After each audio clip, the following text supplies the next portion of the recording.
I care a lot about progression and development as a player, but I'm very impatient. Well, that's a problem. It's your problem right there. You don't need to talk to it for that one. But I'm very impatient and easily frustrated toward yourself. That's a problem too, but that's a more common one, which leads to me getting tilted and bitter when I'm not approaching the game the way I'd like to, which in turn results, well, what's the way you want to? What's the way you'd like to? Which in turn results in me struggling to play as often as I need to because of feelings of burnout or even fear of being in that tense, frustrated state. That's totally fair, actually. It's a good response. And I'm mostly wondering if you have any advice on being more patient, not turning to negative self-talk, and managing expectations. I do, actually. You're an impatient player who cares about progression, and you get really frustrated yourself when you're not doing well. That's, I think, like typical and normal, and a lot of us do that. I do that too. I get frustrated myself. That's why you see me go, rah, rah, no. That's why you hear me doing those sounds. The impatience is what's going to get you screwed up. And when you get bitter and tilted, you got to handle the emotions differently. And what I mean is getting frustrated and tilted at the game is normal and fine. And I don't think it's a problem. Personally, I don't think it's an issue. I think the issue comes when you go from being tilted to getting bitter. That's a red flag. That's a huge red flag. Why are you getting bitter? What are you getting bitter about? What's the bitterness about? That's the issue. Not the tilt. It's the bitterness. Because bitterness is a very corrosive thing. It will fucking eat you inside and out. So you do not, I repeat, you do not want to be bitter. That is a bad thing for you. Okay? That's a bad thing. You don't want that.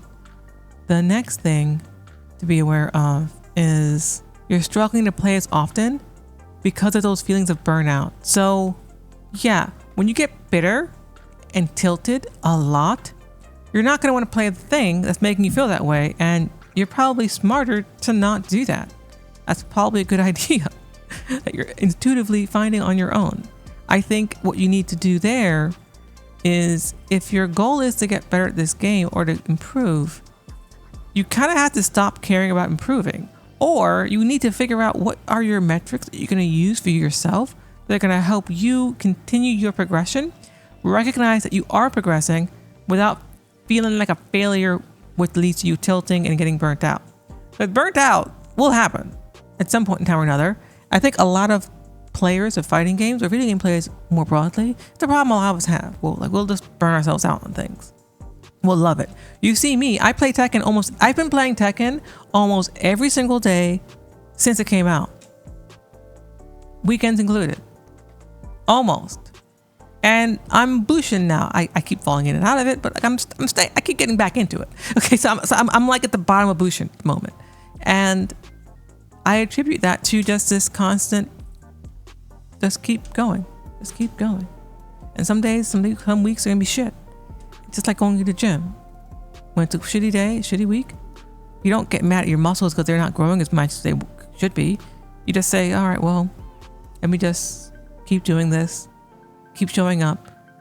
And paradoxically, with mental games like fighting games, which is you and your opponent, it's about decision-making ability, not so much your physical strength, which is why drills themselves aren't so helpful in a mental game. You don't do mental drills. Like that's not what you really want to train. What you want to train is your mental flexibility, which you can't really do with drills. Drills won't make you more flexible. They'll just make you good at doing things that should be done automatically, but it will not make you more flexible on its own. So you need to do more than just drills for that. But it will help you in certain targeted areas. Makes you feel, so if you end up being afraid of feeling tense and you start doing a lot of negative self-talk. Yeah, so those negative self-talk is what I would also attend to, because that's what's making you get tilted, and that's what's making you feel bitter, and that's what's burning you out. It's not the losing. It's not even skill progression. It's what the negative self-talk is.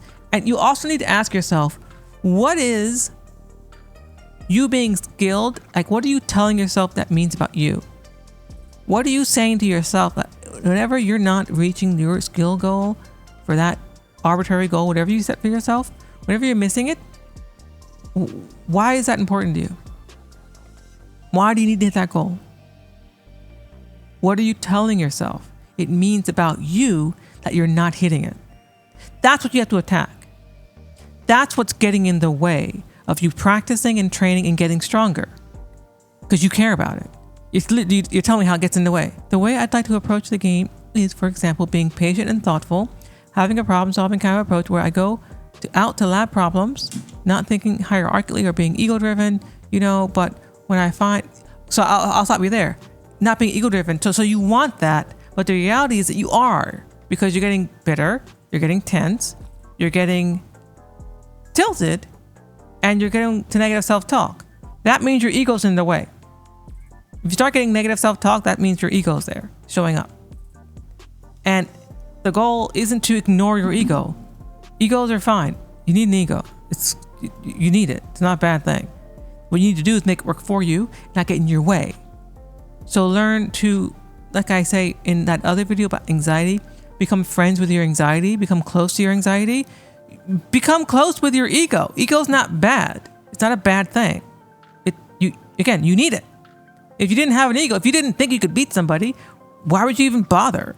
You got to have something. So the problem, it kicks in when your ego becomes destructive, becomes negative self-talk. And then you got to shut your ego down. But when I feel myself being impulsive or just queuing over and over without thinking, it makes me very frustrated with yourself, you suppose?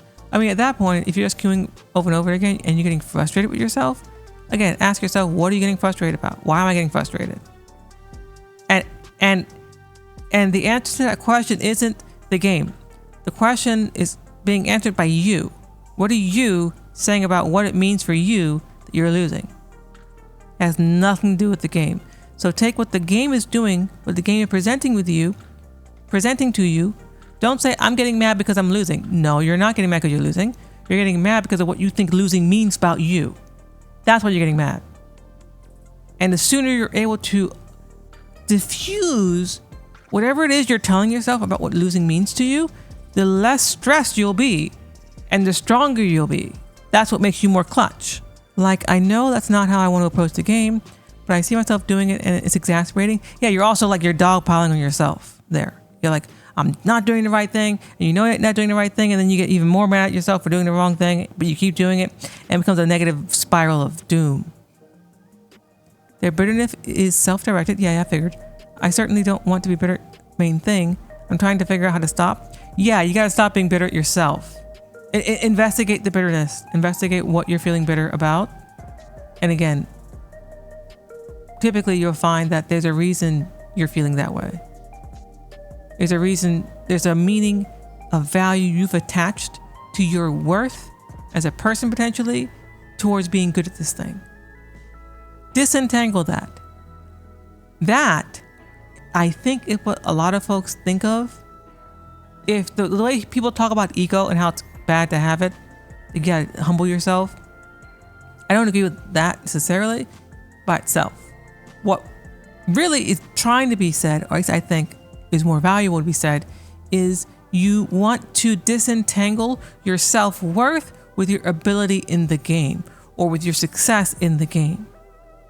That's what I mean by taking your ego out of the game. Your worth as a player does not rise and fall as you are standing in the rankings or in the players who you're able to beat changes. Now, is that the reality in the real world? No, it's not. Actually, people care very much about your rank. People care very much about who you're able to beat. People care very much about how you do in tournaments. I'm not going to lie to you. It's not. People do care. So it's not unreasonable for you to care about those things. But what you have to do is figure out what story and what narrative you want to tell yourself. So that when you lose, because you're going to lose, you're going to let yourself down. You're going to not reach your goals, performance-wise. And if every time you don't hit those goals, you're like, oh man, like you have to be your own hype person. So what if Joe Smo, a little bit bear player who goes 0-2 every time he goes to a tournament, thinks you're trash because you can't beat so-and-so or because you can't reach such rank? right? Or you can't do XYZ thing. Who gives a F? Will they think of you less of you? Maybe they do. Who cares? You have to know that your value is not attached to that. It's not attached to what Joe Smo over here, bear player, thinks. Be like the shark. It's too far away. I can't get to the shark. It's too far away. That's a really good point. Yeah, I'll say I don't want to be ego-driven, but it gets to the point where I'm like, there's no way I lose a cheap gimmick like that. What's the point of all this practice if I'm still going to be this terrible and stuff like that? Right. And that makes you worse. The second you start telling yourself that, you make yourself worse. You're nerfing yourself. The response to that, and again, the question is, so what? So what you lose to a player who does a cheap gimmick like that? That means that once you learn how to do that easy thing to beat, you're not going to lose to it anymore. So we might as well go in and lab it and then practice it and then practice it in a set. And if you're still finding it hard to do, that means that the thing that you're saying is the gimmick that's super easy to stop is not easy to stop. Okay? It means it's not as easy as you think it is. And it's not messed up to be like, well, I'm having a hard time with this because it's hard. Did you ride a bicycle the first time? Did you fall a few times before you got to the mastery of it? Probably failed a few times. Did you get mad at yourself? Be like, damn it, I should have rode the bicycle the first time. No, it's hard.